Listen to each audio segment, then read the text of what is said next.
Un an de restriction de déplacement. Même si paradoxalement, 2020, l'année du Covid, c'est l'année où j'aurais le plus bougé. Mais en bousculant et reprogrammant. En renonçant aussi à des opportunités de boulot qui auraient pu changer et améliorer ma vie et celle de mon fils. Mais peu importe. J'ai toujours cette envie de partir, découvrir, de vivre, explorer les possibilités. Et vivement que les derniers verrous encore en place sautent. Ça fait maintenant 4 ans que je me suis mis en tête de compléter ma fameuse bucket list. C'est parti pour la découverte du sentier qui traverse l'îlot. Un îlot qui a une histoire particulière. Il porte le nom de l'amiral Cazy, l'amiral français Cazy. Pendant très longtemps, il a été habité entre guillemets par les prisonniers, à l'époque du bagne, par les bagnards. Avant cela, par les habitants de l'île voisine de Lilouin. Ensuite, au XXe siècle, un hôtel colonial était présent sur l'île. Il a été démantelé très récemment et suite à la décolonisation de l'île, elle est maintenant inhabitée. Alors ça c'est très bien puisque c'était une des choses que je voulais faire moi, aller sur une île inhabitée. J'ai une petite liste sur mon téléphone des 100 choses que je veux voir et faire avant de mourir. Et me balader sur une île ou un îlot inhabité, ça faisait partie des choses que je voulais faire. Donc c'est nickel, je peux cocher des trucs sur ma liste.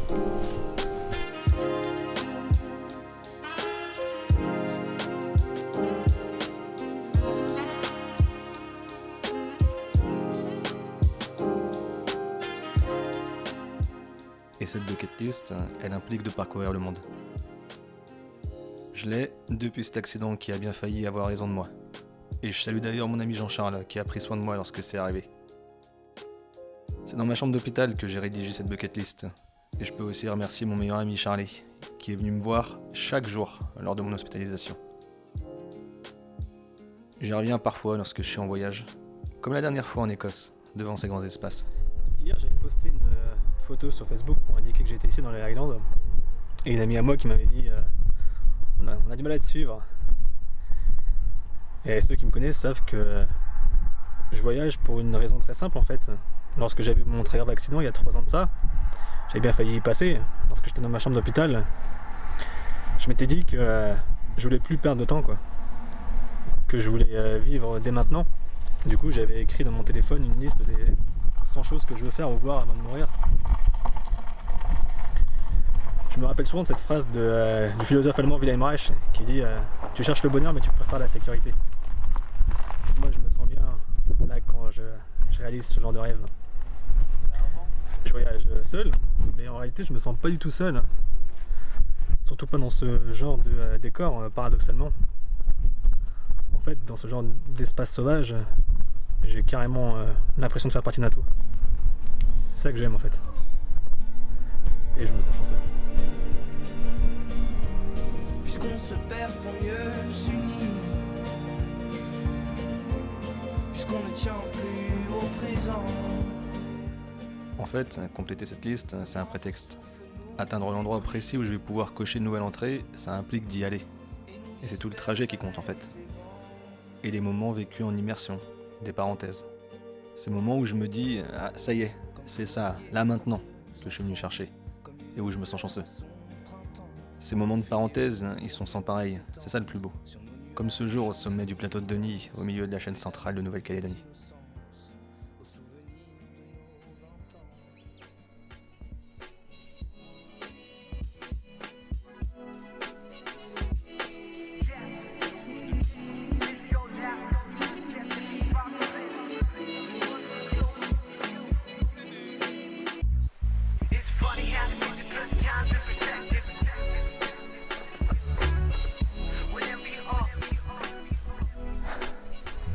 Ça fait environ 2-3 heures que j'escalade cette montagne et que j'arpente cette forêt.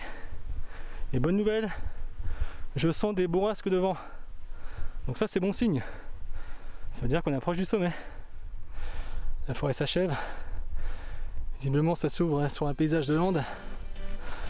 On va voir ça.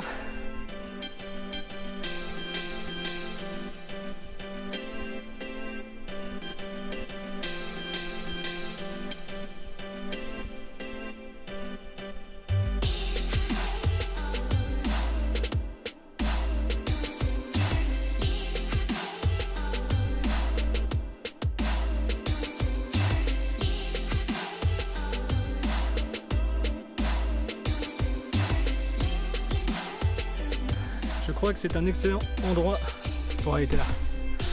Allez, à bientôt.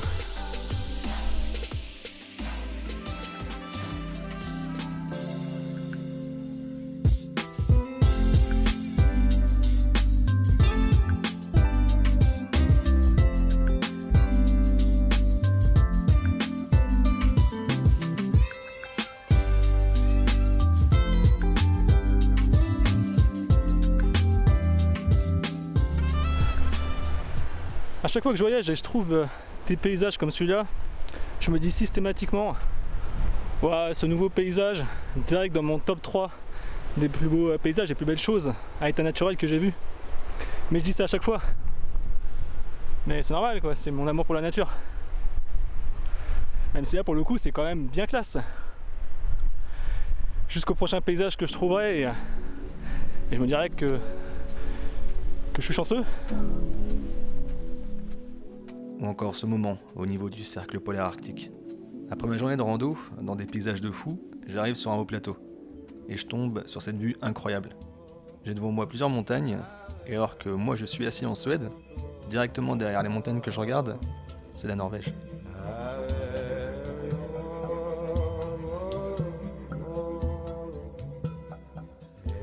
Et voilà, étape terminée.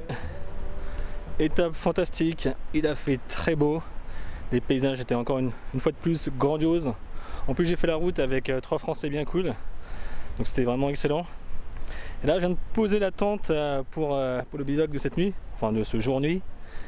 Et la vue que j'ai devant moi, elle est magnifique. C'est la plus belle vue que j'ai depuis que j'ai commencé ce trek, je vous montre. En plus je suis juste à côté d'un torrent, donc je vais pouvoir puiser mon eau. Je suis sur un terrain dégagé, plat, juste en face de cette vallée incroyable. La ligne d'horizon là-bas, c'est là où je me dirige demain. Et j'ai de l'avance, hein, j'ai vraiment de l'avance sur le trek. Donc la toute dernière étape qui fait une vingtaine de kilomètres, je vais sans doute la diviser en 2 pour conserver le planning que je m'étais fixé. Mais là pour ce soir, c'est juste fantastique. Il fait très beau, pardon. La vue est incroyable. Voilà, c'est l'aventure que j'étais venu chercher. Ou ce moment, seul au monde, perdu dans une mer de nuages sur les contreforts de l'Andorre. J'arrête pas d'entendre les marmottes siffler là. C'est un bruit très reconnaissable là.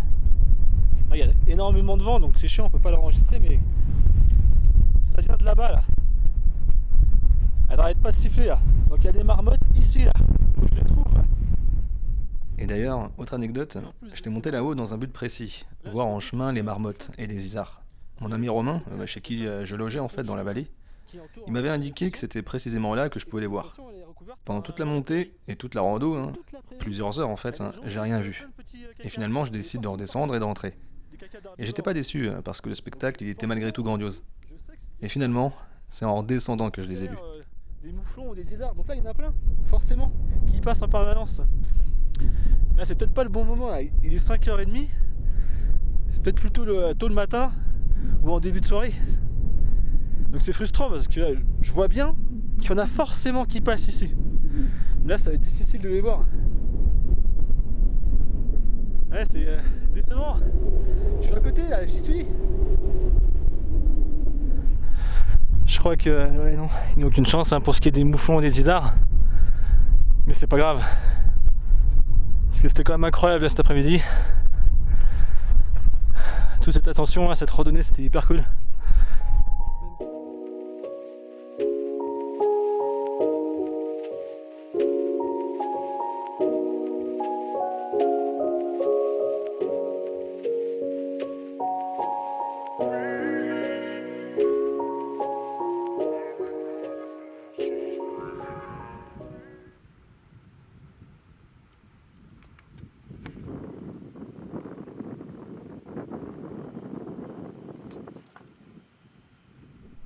Et bah voilà, la patience finit toujours par payer.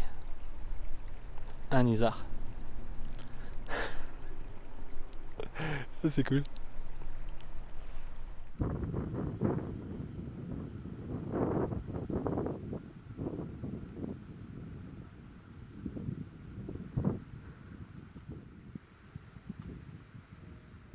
Des rencontres avec la nature, il y en a eu d'autres. comme par exemple ce tanuki, rencontré sur l'île d'Enoshima au Japon. Les tanuki, ou chiens vivrains en français, c'est des animaux sacrés au Japon. Ce sont des esprits espiègles et malicieux qui possèdent le pouvoir de changer de forme. Miyazaki et Takahata, ils leur ont d'ailleurs consacré un film d'animation, Pompoko.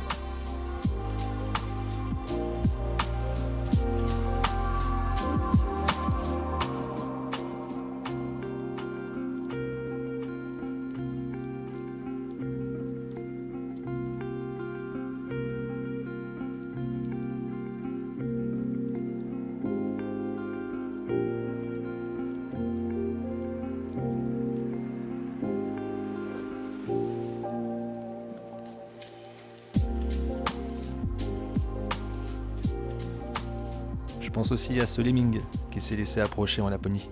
Et croyez-moi, elles sont vives, ces petites bestioles. C'était pas facile de les filmer. Évidemment, dans le même coin, j'ai pu admirer les rennes. Et il y avait notamment eu cette rencontre avec plusieurs rennes sur le même chemin de randonnée que j'empruntais.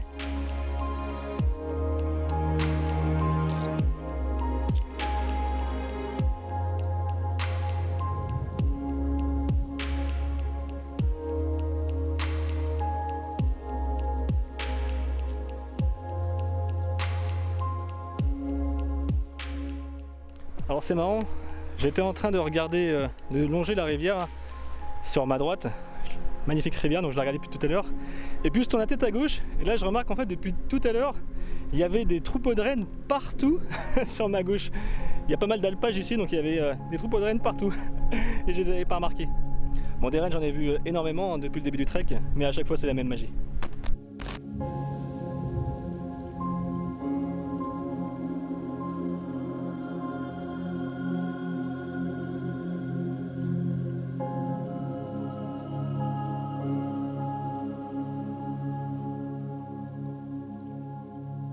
Voilà les premiers arbres, ou plutôt arbustes, que je vois depuis 4 étapes. Putain, il y a un renne sur mon chemin. D'habitude, ils sont dans les alpages. Mais eux, ils sont sur le chemin de rando. Oh putain, c'est trop cool.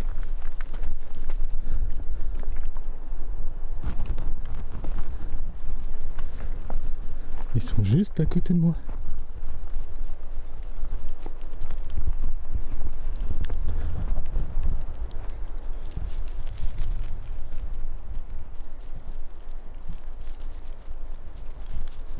Je vais éviter de regarder l'écran et de regarder avec mes yeux quand même, c'est mieux.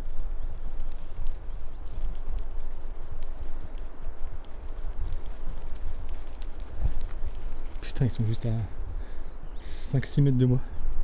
Sur le chemin, je m'attendais pas. Putain, il est beau lui, tout noir. Il vient vers moi, qu'est-ce que je fais là? Putain, qu'est-ce qu'il est beau. Oh là là, magnifique. Bon bah visiblement ils font le même trek que moi. Putain c'est dingue. J'en ai jamais vu d'aussi près. Enfin j'en avais vu de près. Ils étaient en troupeau, mais là dans le sens où ils sont sur le même chemin de trek que moi, c'était plutôt inattendu, c'était quand même hyper cool. Et voilà la fin de l'étape, le refuge est juste en bas ici. Et je me disais aussi, c'est curieux que je fais du réseau là depuis 1 heure ou 2. Bien parce qu'il y a une antenne relais juste ici. Et vu qu'il y a une antenne relais, il y a plein de gens qui campent tout autour. Tous les trekkers ils ont mis leur tente ici. Comme quoi l'humain on le change pas. On a beau être mieux la Laponie, s'il y a une antenne relais, tu peux être sûr que tout le monde va se foutre autour. Et puis il y a eu aussi cette rencontre avec le kagou, l'un des oiseaux les plus rares du monde, au sein du parc de la Rivière Bleue et sa forêt primaire tropicale.